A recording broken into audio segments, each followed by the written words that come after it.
안녕하세요. 오늘의 이야기는 지극히 평범한 일요일 지방 소도시의 한 카페 파티룸에서 시작됩니다. 사랑하는 가족을 위해 준비했던 작은 잔치가 어떻게 돌이킬 수 없는 파국으로 변해갔는지, 그리고 그 파국이 빚어낸 죄책감과 분노, 용서의 무게는 과연 얼마나 무거운 것인지. 지금부터 가장 소중했던 순간에 찾아온 재앙, 손녀 생일 파티에서 벌어진 참사의 기록을 여러분과 함께 합니다. 구독과 좋아요는 다음 이야기를 이어갈 힘이 됩니다. 카페 슈슈의 파티룸은 지방 소도시의 한적함 속에서 마치 동화 속 한 페이지처럼 꾸며져 있었습니다. 벽면을 따라 파스텔 톤의 풍선들이 솜사탕처럼 몽글몽글 떠 있었고, 테이블 위에는 예솔이의 나이만큼 정성스럽게 꽂힌 12개의 초가 케이크 위에서 희미하게 빛나고 있었죠. 모든 것이 완벽하게 통제되고 완벽하게 조화로운 그림이었습니다. 그러나 그 완벽함 뒤에는 이 모든 것을 준비한 며느리, 정은의 처절한 노력과 그 노력을 심사하는 듯한 외할머니 윤 씨의 미묘한 시선이 숨어 있었습니다. 윤 씨는 올해 60대 중반으로 고집스러울 만큼 단정하고 빈틈없는 성격의 소유자였습니다. 평생 검소하게 살아왔지만 가족의 행사에서는 누구보다 품위를 중시했죠. 윤 씨는 파티룸 중앙에 앉아 손녀 예솔의 재롱을 보며 흐뭇하게 미소 지었지만, 그 시선의 끝은 늘 며느리 정은에게 머물러 있었습니다. 어휴, 며느라가 힘들게 이런 걸 다 했니? 그냥 케이크는 사오지 그랬니? 내가 요즘 회사 일로도 바쁜 걸 아는데.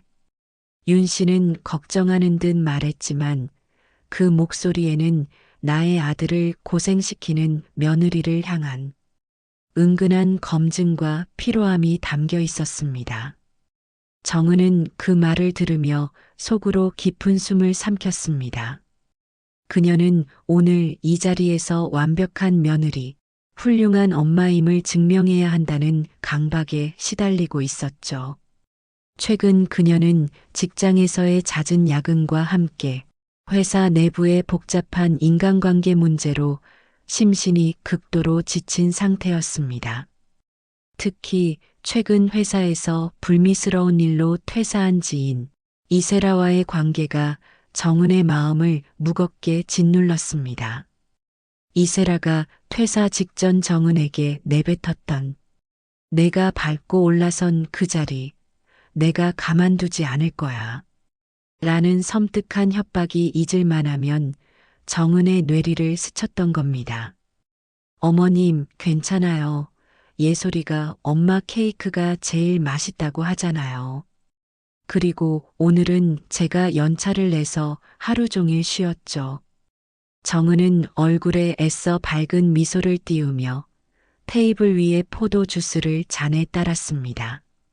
그녀의 손이 미세하게 떨리는 것을 남편 민주는 눈치채지 못했지만 윤 씨의 매서운 눈은 그 떨림을 놓치지 않았습니다. 민주는 이런 고부 갈등의 미묘한 기류를 알지 못하는 듯 해맑게 "여보가 최고지. 우리 엄마도 인정했잖아라며 정은의 어깨를 툭 쳤습니다. 남편의 긍정적인 응원은 정은에게 작은 위로가 되었지만, 동시에 자신이 혼자 이 불안감을 감당해야 한다는 고립감을 더욱 심화시켰습니다. 정은은 파티가 시작되기 전 혹시나 하는 마음에 현관에 쌓여있던 선물 꾸러미들을 다시 한번 확인했었습니다. 이상한 건 없겠지. 그 사람은 그냥 협박만 한 걸 거야 설마. 그녀는 이세라에게 받은 택배 상자 하나를 만지작거렸지만 겉보기에 예쁜 틴 케이스 형태의 포장이었기에 결국 안심하고 다시 놓아두었습니다. 정은의 깊은 마음속에서는 이미 이세라의 존재가 작은 응어리가 되어 그녀의 평화를 잠식하고 있었던 거죠. 가족들은 샴페인 잔 대신 포도주스가 담긴 잔을 높이 들고 우리 예솔이 생일 축하한다 외쳤습니다. 파티룸은 다시 화목한 웃음과 축복의 목소리로 가득 찼습니다. 이 완벽한 행복의 절정이야말로 곧 산산조각날 운명임을 예고하는 침묵의 전주곡이었습니다. 정은은 그 축복 속에서 문득 등골이 서늘해지는 기분을 느꼈습니다. 화목했던 파티는 이제 절정에 달했습니다. 테이블 중앙에는 아직 먹지 않은 케이크가 있지만 가족들의 관심은 온통 쌓여있는 선물 상자로 쏠려 있었습니다. 꼬마 아가씨 예솔은 마치 보물찾기라도 하듯 신이 나서 리본을 풀고 포장지를 찢었습니다. 터져나오는 환호성과 웃음소리는 이 공간을 순수한 행복으로 가득 채웠죠. 그러나 정은은 이 유쾌한 분위기 속에서 홀로 격리된 듯한 느낌을 받았습니다. 그녀의 시선은 테이블 한쪽 구석에 다른 선물들과 섞여 있는 틴 케이스 형태의 택배 상자에 고정되어 있었습니다. 발신인은 이세라. 정은은 이세라가 어떤 아기를 품고 자신에게 접근했는지 알기에 그 선물을 볼 때마다 심장이 얼어붙는 듯 했습니다. 그녀는 이미 며칠 동안 이 상자를 쓰레기통에 버릴지 아니면 무시할지 수없이 고민했습니다. 하지만 이세라가 선물이라는 명목으로 보낸 물건을 가족 행사에서 함부로 폐기하는 것 자체가 또 다른 불필요한 의심을 살까 두려웠죠. 게다가 틴 케이스의 포장은 너무나 완벽하게 친근한 지인의 선물처럼 위장하고 있었기에 정은의 깊은 불안은 설마 하는 합리화 속에 갇혀버렸습니다. 마침 예솔이가 그 틴 케이스를 발견했습니다. 엄마, 이거 예쁘다. 이것도 얼른 열어줘. 예솔이는 반짝이는 케이스를 들고 정은에게 달려왔습니다. 정은의 온몸에 소름이 돋았지만 이미 멈출 수 없는 상황이었습니다. 그래 예쁘네.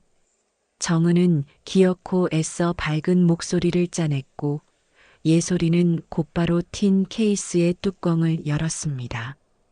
안에는 마치 보석 공예품처럼 영롱하게 빛나는 형형색색의 수제 사탕들이 가득했습니다. 그 중에서도 특히 투명한데 중심에 핏빛처럼 짙은 붉은색이 도는 사탕 하나가 예솔의 눈길을 사로잡았습니다.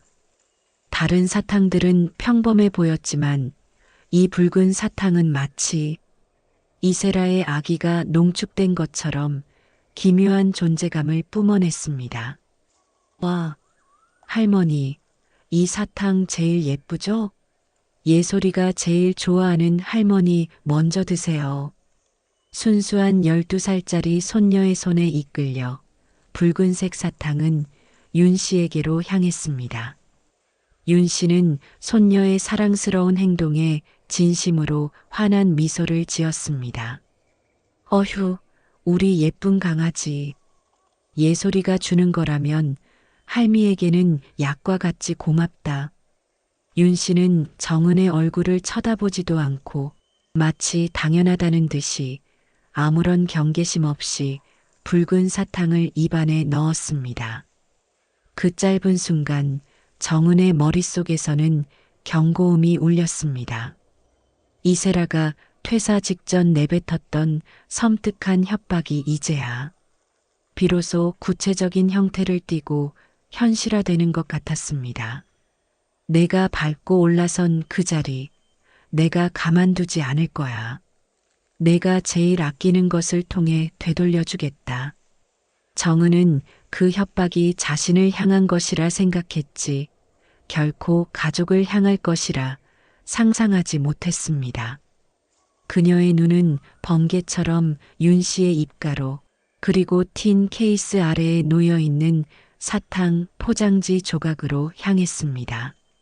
아주 작고 투명한 그 포장지에는 일반적인 영양 성분 표시 대신 외국어로 된 낯선 경고문과 함께 마치 실험실에서나 볼 법한 이상한 분자 구조가 희미하게 인쇄되어 있는 듯 했습니다. 아니야, 설마 그냥 외국 사탕일 뿐이야. 정은은 이성을 붙잡으려 했지만 이미 마음은 차가운 공포로 가득 찼습니다. 그녀는 본능적으로 어머님 뱉으세요 라고 외치려 했지만 축배를 들고 즐거워하는 가족들의 시선과 해맑게 웃고 있는 예솔이의 모습이 그녀의 입을 틀어막았습니다. 만약 아무 일도 없는데 소리를 지른다면 그녀는 과민 반응하는 불안정한 며느리로 낙인 찍힐 것이 분명했습니다. 이세라의 아기는 정은의 사회적 이미지라는 덫 뒤에 숨어 가장 안전한 가족에게 최악의 형태로 도달한 것이었죠. 윤 씨가 붉은 사탕의 달콤함을 느끼는 그 아주 짧은 찰나, 정은의 얼굴은 공포와 불안 그리고 끔찍한 자기 혐오로 창백하게 물들었습니다. 이 평온함은 이제 곧 닥쳐올 비극의 전주곡이었으며 정은의 침묵은 이세라의 아기가 성공하도록 돕는 결정적인 방조가 되었습니다. 윤 씨가 붉은 사탕을 입에 넣은 지는 단 7초밖에 지나지 않았습니다. 사탕의 표면을 녹인 첫 번째 단맛은 짧았습니다. 그 단맛 뒤를 이어 윤 씨의 입안에는 마치 강력한 염산이 스며드는 듯한 격렬한 화학적 고통이 밀려왔습니다.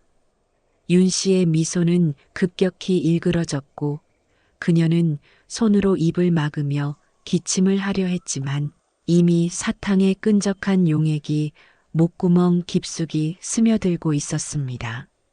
어머니, 왜 그러세요? 남편 민준이 걱정스럽게 물었습니다. 하지만 윤 씨는 이미 대답할 여력이 없었습니다. 혀와 목구멍 전체가 순식간에 화염에 휩싸인 듯 부어오르기 시작했고 그녀의 얼굴은 고통으로 새하얗게 질렸다가 이내 산소가 부족한 듯 섬뜩한 자주색으로 변해갔습니다. 그녀의 두 눈은 공포와 경악으로 크게 뜨였고 정은을 향해 무언가를 호소하는 듯한 절박한 시선을 보냈습니다. 정은은 그 자리에 못 박힌 듯 서 있었습니다. 온몸의 신경이 마비된 듯 단 한 걸음도 움직일 수 없었습니다. 시어머니의 눈빛은 마치 내가 이걸 알았잖아라고 비난하는 것 같았고 정은의 심장은 거대한 쇠망치로 얻어맞은 듯 쿵쾅거렸습니다. 그녀의 시야는 무너지는 윤 씨, 비명 지르는 예솔이, 그리고 혼란에 빠진 친척들을 배제하고 오직 윤 씨가 마지막으로 뱉어낸 침과 함께 바닥에 뒹굴고 있는 붉은 사탕 조각에만 초점을 맞추었습니다. 그 사탕 조각은 방금까지도 윤 씨의 입안에 있었던 달콤한 선물이 아니라 명백한 독극물의 잔해였습니다. 붉은색의 용액이 대리석 바닥에 닿자마자 미세하게 연기를 피우는 듯한 착각마저 들었습니다. 정은의 뇌리에서는 이세라가 보낸 틴 케이스와 그 속에 담긴 사탕, 그리고 포장지에 새겨진 수상한 문양이 섬광처럼 연달아 터졌습니다. 알고 있었다. 나는 알았는데 침묵했다. 이세라의 아기는 정은의 무책임한 침묵이라는 공범을 통해 윤 씨의 생명을 앗아가기 직전이었습니다. 엄마, 제발 정신 차려요. 민주는 이성적인 판단을 잃고 쓰러진 윤 씨를 흔들어 깨웠습니다. 하지만 윤 씨의 의식은 이미 안개처럼 멀어지고 있었습니다. 그녀는 격렬하게 경련했고 두 손이 허공을 휘젓더니 이내 힘없이 바닥으로 떨어졌습니다. 온몸의 근육이 이완되며 그녀의 육신은 싸늘한 대리석 위에 널브러졌습니다. 예솔은 외할머니의 끔찍한 모습을 보고 자지러지듯 울음을 터뜨렸고 그 울음소리는 파티룸의 풍선들을 찢어발기는 날카로운 비수 같았습니다. 친척들은 우왕좌왕하며 119, 119를 외쳤지만 이미 시간은 늦은 듯 했습니다. 정은은 그제야 정신을 차리고 쓰러진 윤 씨에게 달려갔습니다. 그녀의 맥박은 불규칙했고 숨소리는 마치 찢어지는 종이 같았습니다. 정은은 급히 손을 뻗어 윤 씨의 입가에 묻은 붉은 용액을 닦아냈습니다. 그 끈적한 액체가 정은의 손가락에 닿았을 때 정은은 온몸에 흐르는 죄책감과 공포의 전류를 느꼈습니다. 그녀는 윤 씨의 얼굴을 붙잡고 절규했습니다. 어머님, 제발 정신 차리세요. 어머님. 이 절규는 시어머니를 향한 간절함이었을 뿐만 아니라 자신의 돌이킬 수 없는 실수에 대한 참회의 외침이었습니다. 저 멀리 소도시의 고요함을 가르는 구급차의 사이렌 소리가 희미하게 들려오기 시작했습니다. 그 소리는 이 화목했던 파티가 영원히 끝났음을, 그리고 이제부터 정은의 삶에 끔찍한 심판이 시작되었음을 알리는 비장한 나팔 소리였습니다. 핏빛 사탕 하나가 만들어낸 이 지옥도 속에서 정은은 자신이 이 비극에 숨겨진 방아쇠를 당겼다는 사실을 외면할 수 없었습니다. 그녀의 손에 묻은 붉은 잔여물은 지워지지 않을 배신과 죄책감의 증거처럼 느껴졌습니다. 구급차가 눈물을 흘리듯 요란한 사이렌 소리를 토해내며 소도시의 적막한 오후를 갈랐습니다. 윤 씨는 산소 마스크 너머로 희미한 숨소리만을 내뱉으며 실려갔고 정은과 민주는 구급차 뒤를 따랐습니다. 민준이 운전하는 차 안의 공기는 영하의 온도처럼 싸늘했습니다. 민주는 단 한마디도 하지 않았습니다. 그의 두 손은 운전대를 부술듯이 꽉 쥐고 있었고 굳게 담은 입술은 폭발 직전의 침묵을 유지하고 있었습니다. 이 침묵은 정은에게 수백 번의 질책보다 더 무서운 형벌이었습니다. 민준의 침묵은 당신 때문에라는 말을 무한히 반복하고 있었죠. 정은은 떨리는 손으로 아까 챙겨온 사탕 포장지 조각을 꽉 쥐었습니다. 파티룸의 조명 아래에서 희미하게 보이던 문양은 자동차의 어두운 그림자 속에서 더욱 기묘하게 다가왔습니다. 외국어로 된 낯선 경고문, 그리고 비정상적인 분자 구조. 정은은 그 조각을 차마 펴볼 용기조차 나지 않았습니다. 그 종이 조각이 곧 자신의 묵인된 죄를 증명하는 결정적인 증거임을 본능적으로 알고 있었기 때문입니다. 병원 응급실은 멸균된 공포의 공간이었습니다. 차가운 강철과 하얀 벽, 그리고 강한 소독약 냄새가 정은의 죄책감을 더욱 짓눌렀습니다. 윤 씨는 독성 물질 반응 검사를 위해 격리되었고 정은과 민주는 복도 의자에 앉아 초조하게 결과를 기다렸습니다. 민주는 정은에게서 최대한 멀리 떨어져 앉아 벽을 응시했습니다. 그 시선은 정은을 향하지 않았지만 정은은 그가 자신을 완전히 배제하고 있음을 느낄 수 있었습니다. 마침내 민준이 침묵을 깨뜨렸습니다. 그의 목소리는 낮았지만 모든 분노가 응축되어 있어 면도날처럼 날카로웠습니다. 그 사탕, 누가 보냈지? 정확하게 말해, 정은아 언제부터 알고 있었어?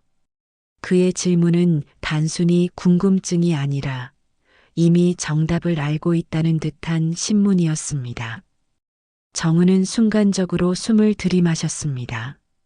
지인이라는 어설픈 거짓말이 민준에게는 통하지 않을 것이 분명했습니다. 이세라와의 갈등을 단순한 업무 문제로 축소보고했던 자신의 과거가 이제 부메랑이 되어 돌아왔습니다. 그 사람, 이세라예요. 예전에 회사에서 좀 안 좋게 나갔던 사람 하지만 나도 이게 독극물인 줄은. 정은의 해명은 구차하게 들릴 뿐이었습니다. 민주는 자리에서 벌떡 일어섰습니다. 안 좋게 나갔던 사람?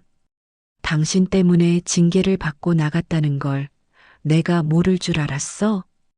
왜 그런 인간이 보낸 택배를 그것도 시어머니에게 드리게 놔뒀지? 당신은 그 사람이 당신을 노리고 있다는 걸 직감했잖아.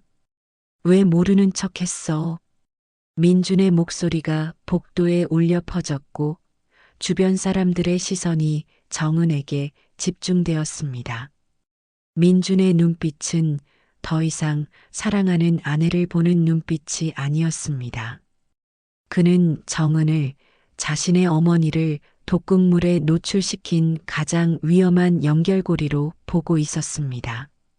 그때 윤 씨의 병문안을 오려던 친척들이 응급실 앞에 도착했습니다.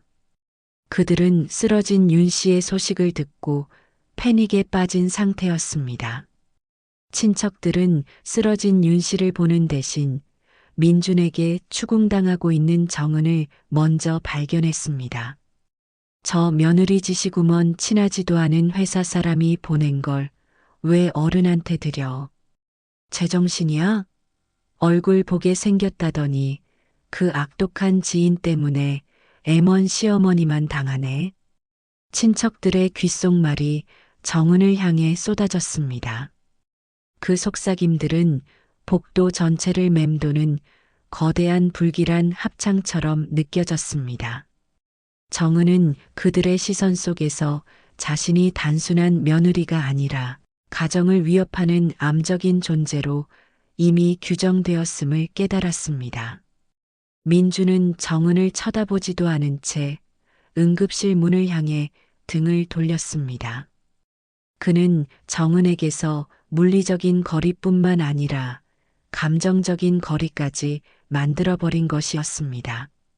정은은 그 차가운 병원 복도 한가운데 수많은 비난의 시선 속에서 완전히 고립되었습니다. 손에 쥐어진 포장지 조각은 땀에 젖어 구겨졌고 정은은 자신이 이 끔찍한 비극의 가장 큰 책임자라는 사실을 회피할 수 없었습니다. 그녀는 고개를 숙이고 자신을 둘러싼 분노와 의심의 소용돌이 속에서 스스로를 잃어갔습니다. 이세라의 아기는 성공적으로 정은을 가족으로부터 떼어놓는데 성공했습니다. 밤이 깊어질수록 병원의 공기는 더욱 차갑고 무겁게 가라앉았습니다. 윤 씨는 중환자실로 옮겨졌고 독성 물질 중독으로 인해 생명이 위태롭다는 진단이 내려졌습니다.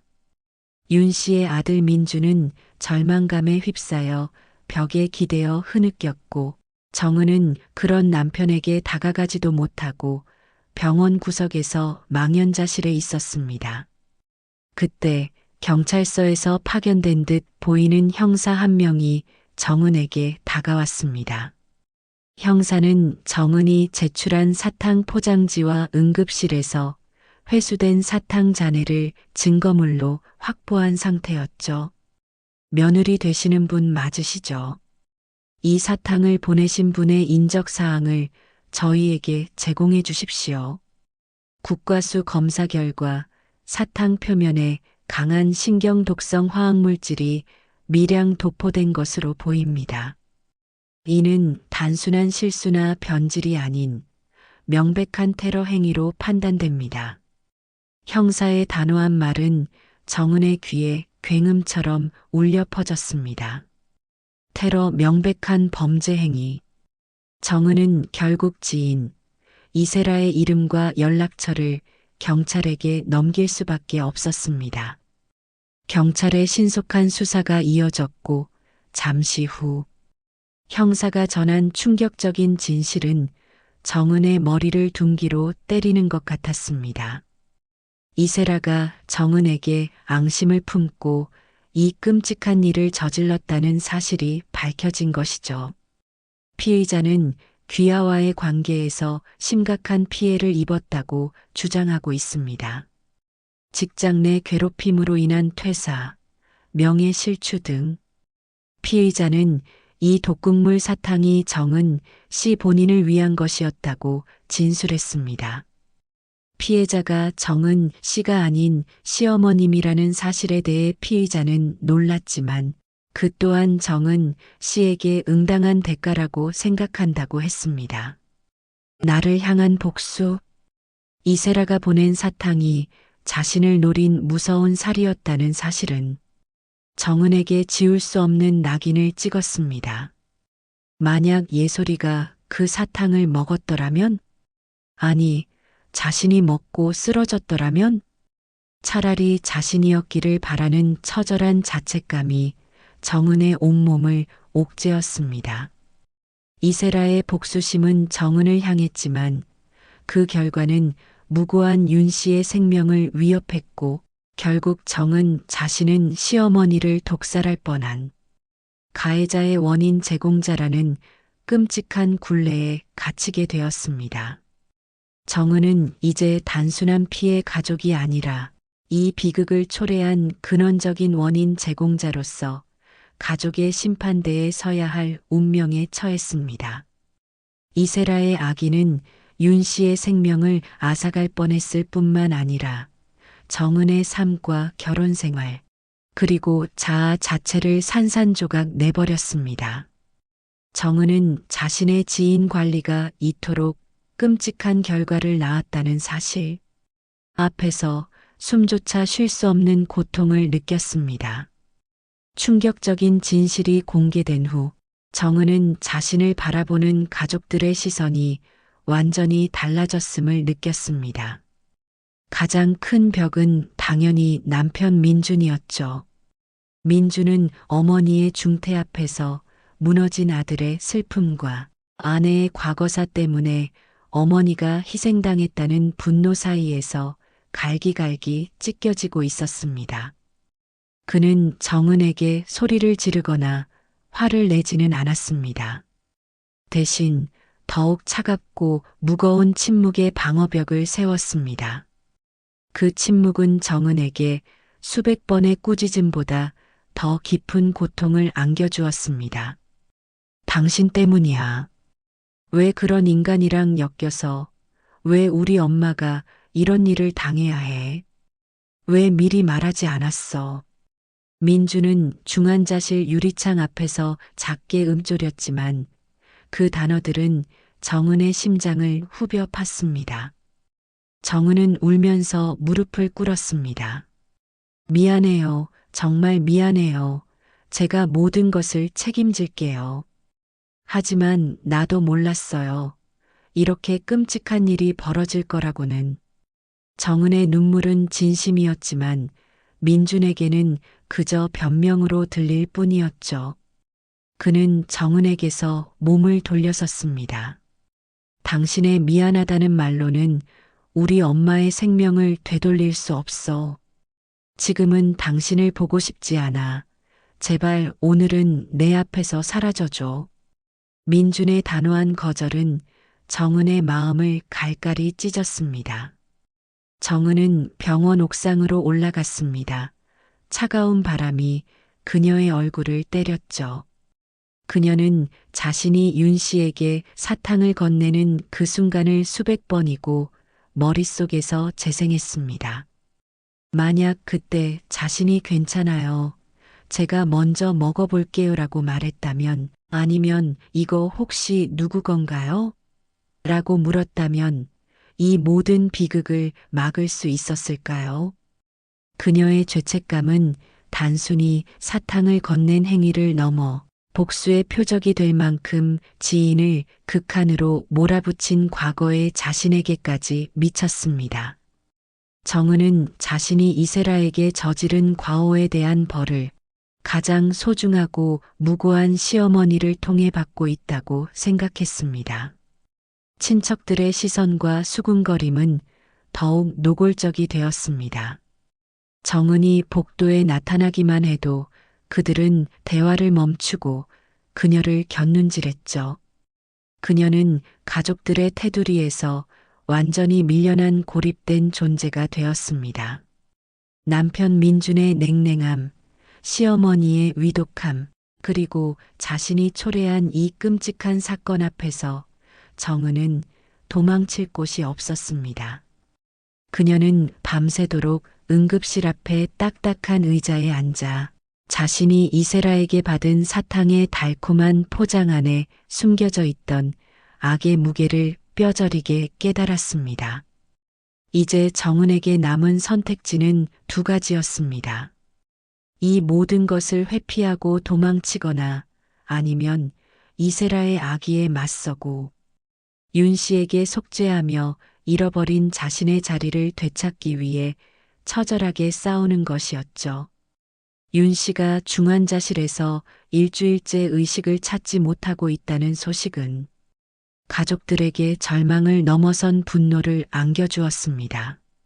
민주는 더 이상 슬픔에 잠겨 있을 수 없다고 결심했죠. 그는 변호사를 선임하고 가족들을 불러 모았습니다. 회의 장소는 병원 근처의 한적한 법률 사무소였습니다. 정은은 그 자리에 참석하는 것조차 스스로에게 허락된 권리인지 의심하며 조심스럽게 구석에 앉았습니다. 그녀는 가족들에게 죄인이나 다름없었습니다. 더 이상 망설일 필요는 없습니다. 피의자 이세라의 행위는 단순한 폭행이나 상해가 아닌 살인 미수에 해당합니다. 독극물을 이용했고 치명적인 결과를 초래했죠. 변호사의 단호한 설명이 회의실을 채웠습니다. 친척들은 격앙된 목소리로 이세라를 향한 분노를 터뜨렸습니다. 당장 구속해서 최고형을 받게 해야 합니다. 이게 사람의 탈을 쓰고 할 짓입니까? 민주는 이전에 냉랭했던 모습과 달리 강한 결의가 담긴 눈빛으로 정은을 바라보았습니다.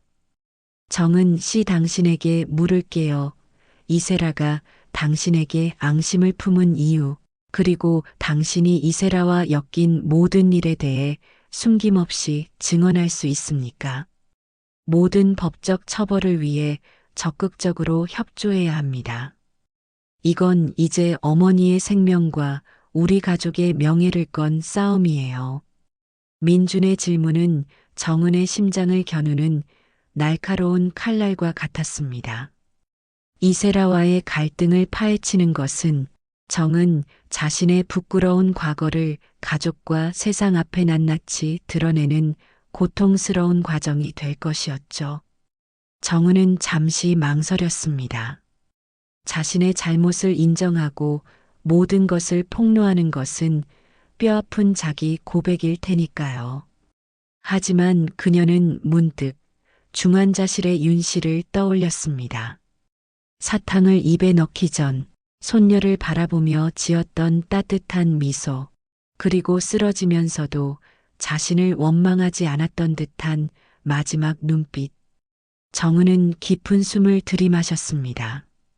그리고 떨리는 목소리였지만 이내 단호한 결심을 내비쳤습니다. 내 숨기지 않겠습니다. 이 모든 일의 시작은 저의 불찰이었습니다. 제가 제때 해결하지 못한 문제 때문에 어머님이 고통받고 계세요. 저는 어머님께 속죄하고 이세라에게 합당한 처벌이 내려질 수 있도록 제가 가진 모든 것을 증언하고 협조하겠습니다. 정은의 눈에서는 뜨거운 눈물이 흘러내렸지만 그 눈물에는 더 이상 나약한 죄책감이 아닌 단단한 용기와 결의가 담겨 있었습니다. 이 결심은 정은이 수동적인 피해의 원인 제공자에서 벗어나 가족의 평화를 되찾기 위해 적극적으로 악의에 맞서는 능동적인 투사로 거듭이 나는 순간이었습니다. 이 결정과 함께 가족들은 비로소 하나가 되어 이세라를 향한 법적 응징을 시작하기로 합니다. 정은의 적극적인 협조와 민준의 강력한 법적 대응 덕분에 이세라는 결국 살인 미수 및 독극물 사용 혐의로 구속되어 수감되었습니다. 법적 절차는 고통스럽고 더뎠지만 정의가 실현되고 있다는 사실은 가족들에게 작은 위안이 되었습니다. 그러나 물리적인 범죄자가 구속되었다고 해서 윤 씨의 상태와 가족의 상처가 당장 치유되는 것은 아니었습니다. 윤 씨는 독성 물질의 영향으로 인해 신체 일부에 영구적인 손상을 입었지만 다행히도 오랜 시간 끝에 기적적으로 의식을 회복했습니다. 중환자실에서 일반 병실로 옮겨진 윤 씨는 며칠 동안 정은을 외면했습니다. 침묵 속에서 오가는 시선은 정은에게 가장 큰 형벌이었죠. 정은은 매일 병원을 찾아 윤 씨를 간호했습니다. 말없이 죽을 끓이고 불편한 몸을 조심스럽게 닦아드렸습니다. 그녀의 간호에는 형식적인 의무감이 아닌 진심으로 용서를 구하는 간절함이 담겨 있었습니다. 어머님, 제가 정말 잘못했습니다. 제가 그 사람과의 관계를 깨끗이 정리하지 못해서 어머님이 대신 벌을 받으셨어요. 죄송합니다. 정은은 윤 씨의 병상 앞에서 무릎을 꿇고 울었습니다. 윤 씨는 처음에는 눈을 감아버렸습니다. 하지만 매일 땀을 흘리며 간호하고 자신보다 더 괴로워하는 정은의 모습을 보며 윤 씨의 단단했던 마음에도 균열이 생기기 시작했죠. 윤 씨는 결국 흐릿한 목소리로 입을 열었습니다. 이제 그만 울어라. 내 잘못만은 아니지 않니? 하지만 내가 겪은 고통도 내가 짊어진 짐도 너무 무겁구나. 윤 씨의 이 말은 완벽한 용서는 아니었지만 정은을 향한 마음의 문을 아주 조금 열어준 것이었습니다. 이 사건은 민준과 정은 부부에게도 깊은 상처를 남겼습니다. 두 사람 사이에는 한동안 냉랭한 기운이 감돌았지만 윤 씨의 병상을 함께 지키고 이세라에 맞서는 과정에서 서로의 취약점과 진심을 확인했습니다. 민주는 아내에게 당신이 나에게 모든 것을 솔직하게 말해줘서 고마워 라고 말하며 화해의 손을 내밀었습니다. 그들의 결혼 생활은 이제 이전에 평온했던 모습으로 완전히 돌아갈 수는 없을 것입니다. 하지만 서로의 어깨에 기대어 함께 고통을 감수하고 회복해 나가는 새로운 형태의 유대감을 형성했습니다. 파티장에서 벌어진 참사는 끝났습니다. 이세라는 법의 심판을 기다리고 있고 윤 씨는 재활의 긴 여정을 시작했습니다. 정은은 여전히 죄책감의 무게를 짊어지고 있지만 가족을 지키기 위한 투쟁과 시어머니의 작은 용서 속에서 자신을 용서하는 법을 배우기 시작했습니다. 이 비극은 한 가족의 가장 행복한 순간에 찾아와 모든 것을 파괴했지만 결국 그 파괴를 통해 가족의 진정한 의미와 용서의 가치를 깨닫게 해준 뼈아픈 성장통으로 남았습니다. 비극은 끝났지만 그 여운은 오랫동안 이들의 삶에 그림자를 드리울 것입니다. 손녀의 생일 파티는 가장 잔혹한 기억으로 남았지만 이 가족은 무너지지 않았습니다. 비극의 원인이었던 죄책감과 복수를 속죄와 용서로 덮었으며 간신히 재건의 길에 들어섰죠. 시어머니 윤 씨의 회복 과정과 며느리 정은의 속죄 여정은 이제 막 시작되었습니다. 과연 이 가족은 예전의 행복을 되찾을 수 있을까요? 그리고 이세라에 대한 법의 심판은 어떻게 끝이 날까요? 이 드라마틱한 이야기가 흥미로우셨다면 구독 버튼을 눌러주시고 가족들의 용기와 회복을 응원하는 좋아요도 부탁드립니다. 여러분의 성원은 다음 이야기를 만드는 큰 힘이 됩니다. 감사합니다.